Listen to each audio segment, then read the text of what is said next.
Parallel plate capacitor,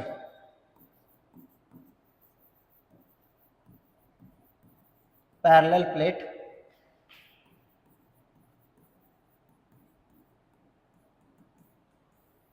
क्या अपना parallel plate capacitor. Okay, तो अभी हम जैसे इसका डिस्कस करते हैं। पैरेलल प्लेट कैपेसिटर जैसे अभी हमने लिया था, जैसे सपोज करो एक पैरेलल प्लेट कैपेसिटर एज्यूम करो, यानी कैपेसिटर कब बनता है, जब हम सेम मतलब इस पे मान लो पॉजिटिव चार्ज और इस पे मान लो नेगेटिव चार्ज, राइट। तो ये अगर मान लो इस पे चार्ज क्यों, तो इस पे क्या हो जाएगा माइनस क्यू, और जब हम इसको कंडक्ट करते हैं यहाँ से, तो हम इसको अर्थिंग करते हैं, तो हमारा क्या बन जाता है इसका कैपेसिटेंस, और इसके बीच के डिस्टेंस मान लो कितना दिया है डी, और इस प्लेट का एरिया कितना है, जूम कर लो ए, राइट। अब हमें अगर इस फील्ड के बीच पहले हमें क्या फाइंड आउट करना है, इलेक्ट्रिक फील्ड कितना होगा। पहले अगर हमारे पास इलेक्ट्रिक फील्ड होगा तो हम निकाल सकते हैं कि अगर जैसे मान लो इसको प्लेट को हमें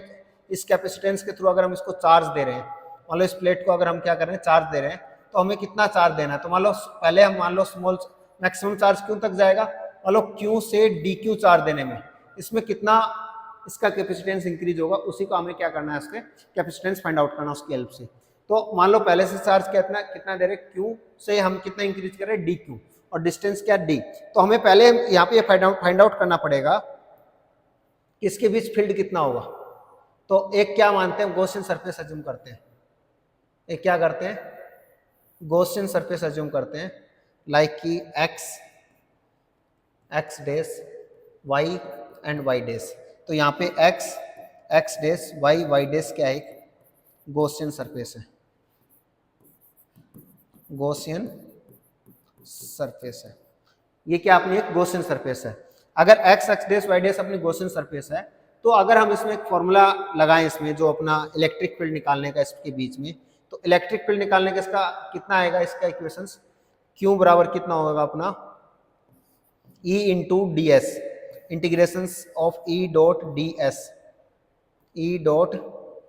डी एस कितना हो जाएगा अपना,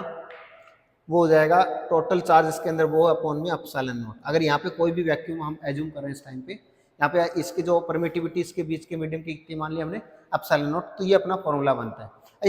इसका जो एरिया है, इस प्लेट का जो एरिया हमने क्या एज्यूम किया ए, जो कि इसका क्रॉस सेक्शनल एरिया है, तो इसकी हेल्प से अगर आप देखोगे ई का वैल्यू कितना आएगा आपका,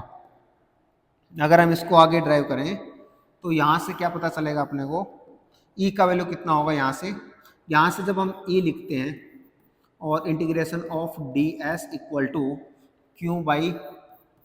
एप्सिलॉन नॉट, तो यहाँ से ई का वैल्यू क्या पता चलता है, क्यू बाई तो यहाँ से हमें e equal to A into A,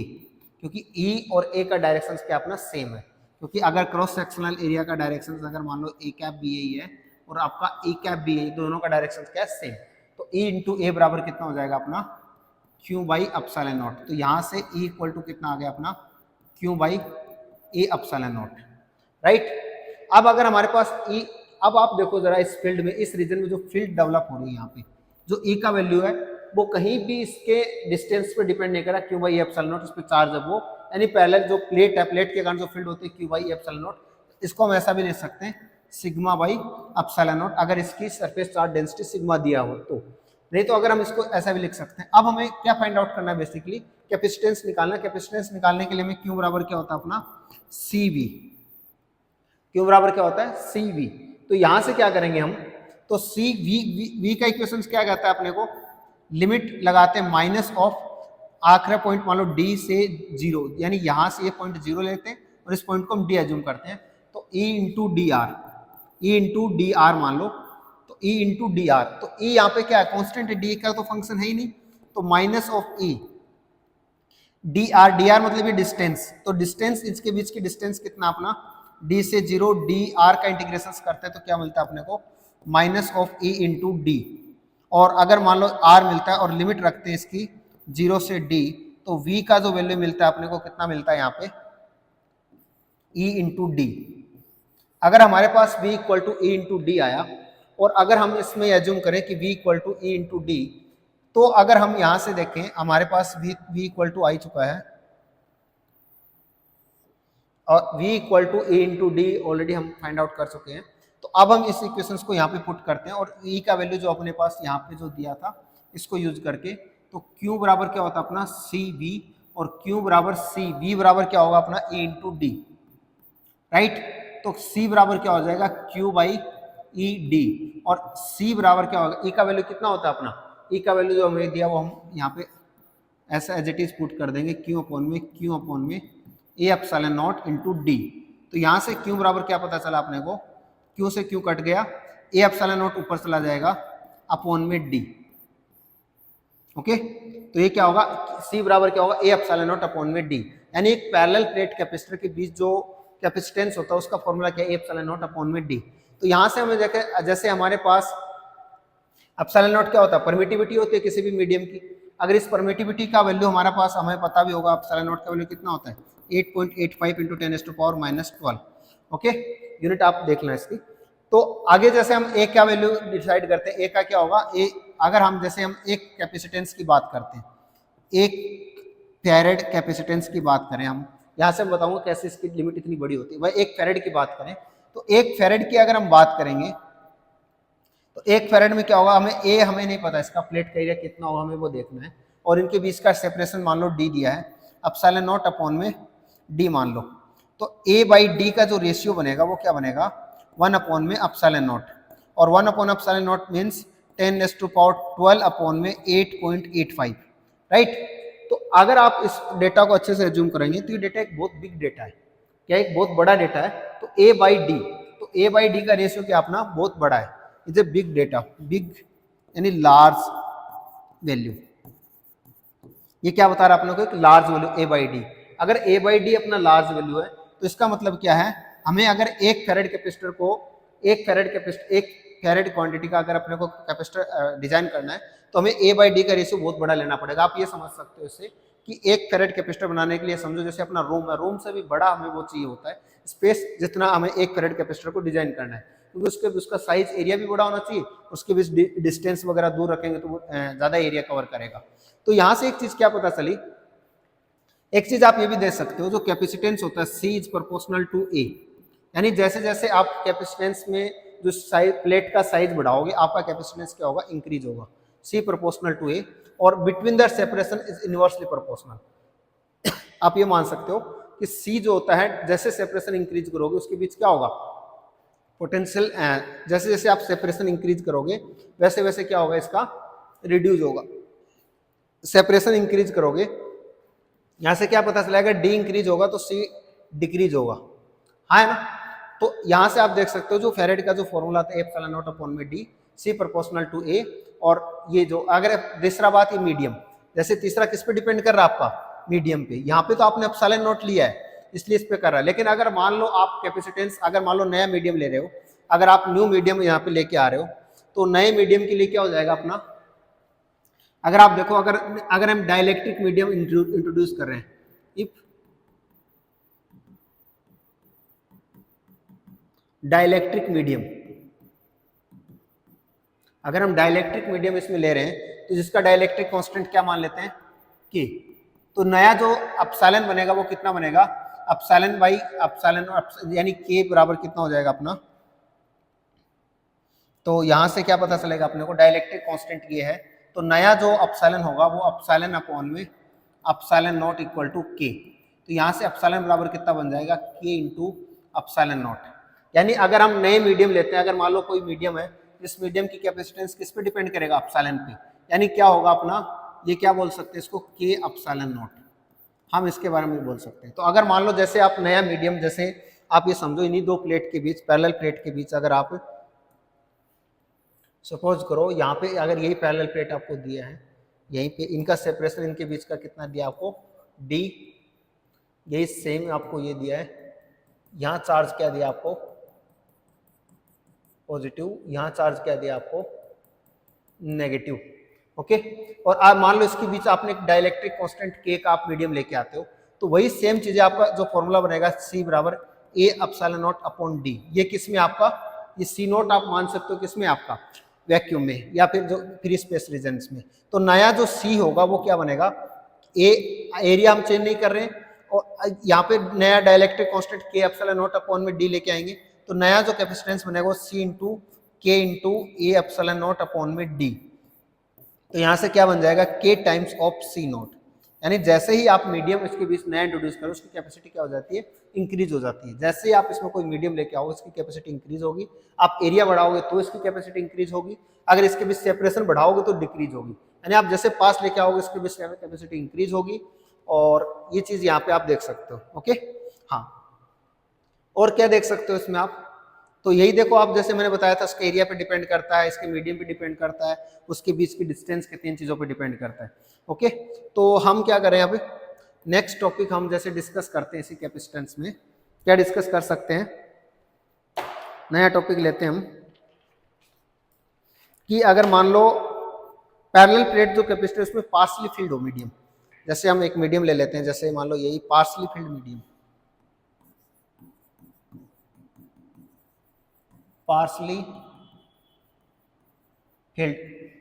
with dielectric constant की, डाइलेक्ट्रिक मीडियम। अगर हम डाइलेक्ट्रिक मीडियम पार्शली फील्ड हो, जैसे मान लो आप क्या करो, ये एज्यूम करो जैसे प्लेट है, इन प्लेट के बीच का टोटल डिस्टेंस कितना आपका d, और इसके बीच आप एक प्लेट लेके आ रहे हो, मान लो ये,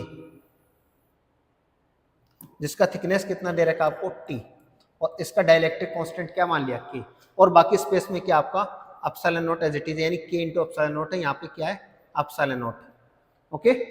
अगर आपका ये रीजन है, यहाँ पे प्लेट पे चार्ज क्या मान लो आप, क्यू चार्ज मानो, और यहाँ पे क्या इसके बीच आपने ये टी डी इसके बीच की डिस्टेंस मान ली, और यहाँ पे क्या होगा आपका नेगेटिव चार्ज हो जाएगा, यहाँ पे कैसा चार्ज होगा आपका पॉजिटिव चार्ज होगा,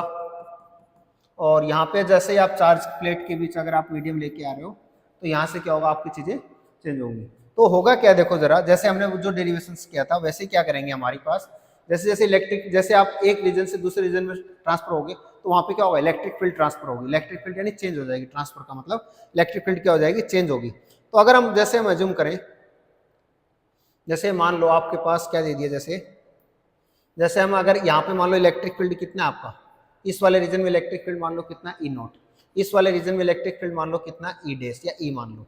राइट। तो हम क्या करेंगे, फ्री स्पेस रीजन में इलेक्ट्रिक फील्ड कितना ई नॉट, और जो मीडियम दिया उसमें इलेक्ट्रिक फील्ड कितना ई, तो इसके बेस पे हम क्या करेंगे, इसकी कैपेसिटी को फाइंड आउट करने की कोशिश करेंगे। तो अगर आप देखो, अगर मैं बोलूँ फ्री स्पेस रीजन और जो डाइलेक्ट्रिक रीजन, अगर मैं इसको 2 पार्ट में डिवाइड करूँ, पहला क्या रीजन करूँ, free space region, free space, अगर फ्री स्पेस रीजन की बात करूं तो इसमें जो डिस्टेंस है, जो separation between the free space region में जो डिस्टेंस है, वो डिस्टेंस कितना दे रखा है अपने को, d minus t. Okay, d minus t region, क्योंकि t रीजन में क्या अपना डाइलेक्ट्रिक मीडियम है, और d माइनस टी रीजन में क्या अपना फ्री स्पेस। दूसरा क्या मान सकता हूं, इसके बीच जो पैरेलल प्लेट का एरिया जो है, area between of the plate क्या है, ए, जो कि अपना फिक्स है, वो चेंज नहीं होगा अगर आप डाइलेक्ट्रिक मीडियम लेके आ रहे हो। तो एरिया अपना ए है, डिस्टेंस इनके बीच का d माइनस टी है, और अब मान लो हम इसमें क्या निकालते हैं, पहले इलेक्ट्रिक फील्ड निकालते हैं, हमें क्या निकालना है, Q बराबर सी वी होता है, राइट। तो हमें V निकालना है इन दोनों प्लेट के बीच, इन दोनों प्लेट के बीच V निकालने के लिए हमें पास देखो, इसकी वजह से इलेक्ट्रिक फील्ड चेंज होगा तो अपना V चेंज होगा, तो हमें क्या निकालना, V निकालना, V निकालने के लिए हमें पहले क्या निकालना पड़ेगा, E, इस रीजन में और इस रीजन में। तो अगर हम जैसे फ्री स्पेस रीजन में गॉसियन सरफेस एज्यूम करते हैं कि लेट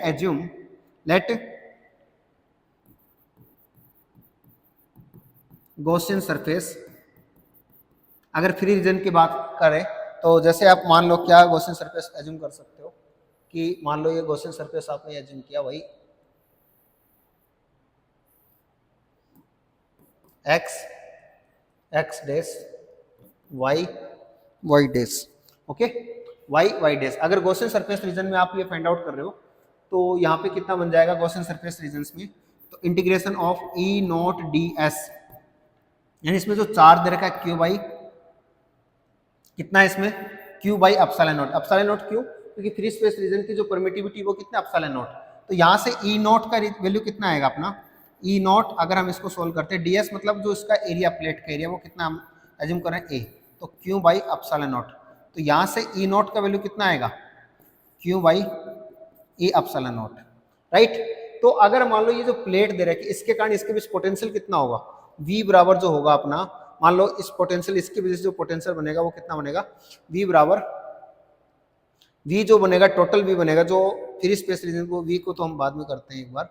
पहले हम क्या करते हैं इसका यही निकालते हैं। तो E नॉट का वैल्यू कितना आ गया अपना ये। अब हम जैसे दूसरा रीजन कंसिडर करते हैं इसमें, अगर दूसरा रीजन हम कंसिडर करें कौन सा, डाइलेक्ट्रिक कांस्टेंट, जो रीजन है इसमें क्या मान सकते हैं, डाइलेक्ट्रिक मीडियम, डाइलेक्ट्रिक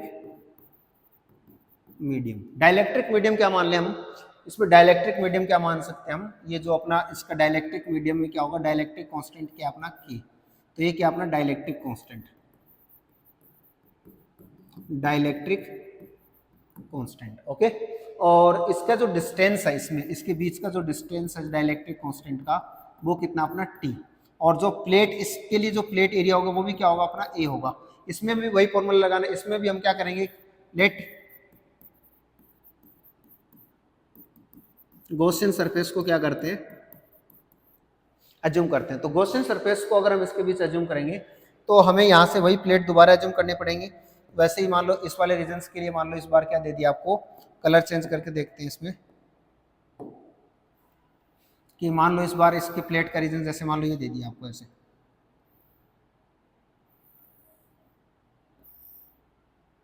ओके। तो यहां से अगर इस रीजन्स में अब नया जो इलेक्ट्रिक फील्ड होगा वो क्या होगा अपना E, तो अगर इसमें हम लगाएं E डॉट डी एस, वो क्या होगा Q बाई एप्सिलॉन नॉट, इसमें एप्सिलॉन नॉट नहीं लगेगा, इसमें क्या लगेगा K एप्सिलॉन नॉट, यहाँ क्या लगेगा K एप्सिलॉन नॉट। तो यहाँ से जो फील्ड है वो E है, और इसका जो आगे हम करें तो E इंटू ए बराबर क्या हो जाएगा, Q बाई क्या होगा अपना Q by K epsilon not, okay. तो यहाँ से E का वैल्यू कितना आएगा अपना Q by K A epsilon not. तो यहाँ से E नोट आ गया, E आ गया, यानी E नोट इस रीजन्स का आ गया, इस रीजन्स का आ गया। अगर हम इसको आगे ड्राइव करें, जैसे हमारे पास क्या निकालना अपने को, यहाँ तो अपने को V निकालना है कि इन दोनों प्लेट के बीच V कितना होगा, तो V का इक्वेशन क्या होता है अपना, V बराबर क्या होता है, V बराबर होता है integration E d r minus b से ए तक, ये अपना फॉर्मूला होता है। तो अगर हम देखें अपना जो इंटीग्रेशन जो अपना लगता है, तो अपना जो E का वैल्यू कांस्टेंट है किस रीजन्स में, E नॉट इंटू, ये भी लिख सकते हैं इसको D minus t plus E into t, right, ऐसा हम लिख सकते हैं, क्योंकि E not into D minus t plus A T, ये डेरिवेशन हम पहले भी कर चुके हैं। तो V बराबर E नॉट का वैल्यू कितना आया था अपना, E नॉट का वैल्यू कितना आया था Q by a epsilon not, Q by a epsilon not D minus t plus Q by k a epsilon not into t, right. यहां से हम क्या कर सकते हैं, V बराबर अगर हम Q को कॉमन ले ले तो क्या इसको हम ऐसा लिख सकते हैं, Q ए एप्सिलॉन नॉट को कॉमन ले ले तो D माइनस टी ऐसा लिख सकते हैं, plus T divide by K, right. तो अगर हम इसको, अगर हम आगे बढ़ाएं इसको डेरिवेशंस को, तो क्या मैं यहाँ से ये इक्वेशंस लिख सकता हूँ, क्योंकि यहाँ पे आपने 1 मान लो ओके। तो यहाँ से क्या होगा आपका, तो यहाँ से क्या मैं इसको ऐसा रीअरेंज करके Q बाई V बराबर ऐसा लिख सकता हूँ ए एप्सिलॉन नॉट अपॉन में D minus t plus T by K, ऐसा लिख सकता हूँ। तो ये एक प्रकार से मेरा एक डिस्टेंस और K क्या अपना कांस्टेंट है। तो आप हम क्या जानते हैं, Q बराबर CV होता है, और C बराबर क्या जानते हैं, Q बाई V। तो क्या C बराबर मैं लिख सकता हूँ ए एप्सिलॉन नॉट अपॉन में D minus t plus T by K, right. तो ये जो फॉर्मूला बन रहा है अपना क्या बना, D minus t plus T by K। अब इसको याद ये रख सकते हैं, आप एक बात सोचो, D माइनस टी क्या अपना फ्री स्पेस का रीजन, और T बाई K क्या अपना जो डाइलेक्ट्रिक कांस्टेंट K का रीजन। तो क्या मैं इस फॉर्मूले को ऐसा लिख सकता हूँ, ए एप्सिलॉन नॉट अपॉन में summation of thickness between thickness of the medium upon में डाइलेक्ट्रिक कांस्टेंट, डाइलेक्ट्रिक कांस्टेंट। तो इसके बिहाफ पे हम क्या कर सकते हैं आगे, और भी हम इसको चाहें तो ये भी कर सकते हैं। अगर मान लो एक जनरल केस मान लें, हम जनरल केस में क्या एज्यूम कर सकते हैं, जैसे मान लो जनरल केस में आप क्या एज्यूम कर सकते हो, जनरल केस में एज्यूम कर लो, मान लो आपने ये माना 2 प्लेट, और इन 2 प्लेट के बीच आपने क्या कर दिया, डिफरेंट डिफरेंट मीडियम लेके आ गए। जैसे मान लो आप एक मीडियम ये लेके आ गए, ओके, एक मीडियम आप ये लेके आए, और दूसरा मीडियम मान लो आपने क्या लेके आए,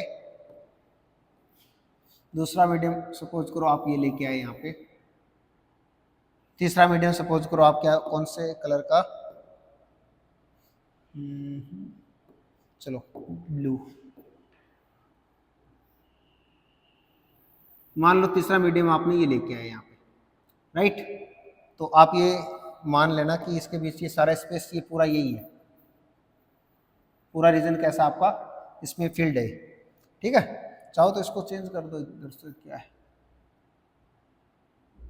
हो गया ना, हाँ ठीक है। हाँ, तो अगर मान लो इसका डाइलेक्ट्रिक कांस्टेंट मान लो K1 है, इसका मान लो K2, इसका मान लो K3 है, और इसका जो थिकनेस है मान लो T1, इसका थिकनेस T2, इसका मान लो T3। तो जो मेरा जो इसका जो प्लेट का जो एरिया वो A मान लो, और एरिया तो A है, इस पर चार्ज मान लो Q, यहाँ पे क्या मान लोगे -Q, इसको कर दो अर्थिंग। तो इसके बीच जो कैपेसिटेंस होगा वो कैसे लिखूंगा, क्योंकि A मेरा चेंज नहीं हो रहा है, एप्सिलॉन नॉट अपॉन में, तो क्या मैं यहाँ पे लिख सकता हूँ T1/K1, यानी जो मीडियम दिया वो, प्लस क्या मैं इसको T2/K2 लिख सकता हूँ, क्या मैं इसको T3/K3 लिख सकता हूँ। तो ये मेरा क्या बन गया, एक फॉर्मूला बन गया, ओके। इसके बिहाफ पे हम इस इक्वेशन को यूज कर सकते हैं, राइट। इसके अलावा हम चाहें तो अब इसमें क्या कर सकते हैं,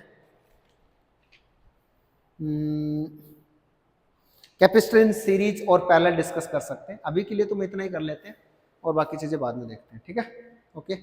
बाय।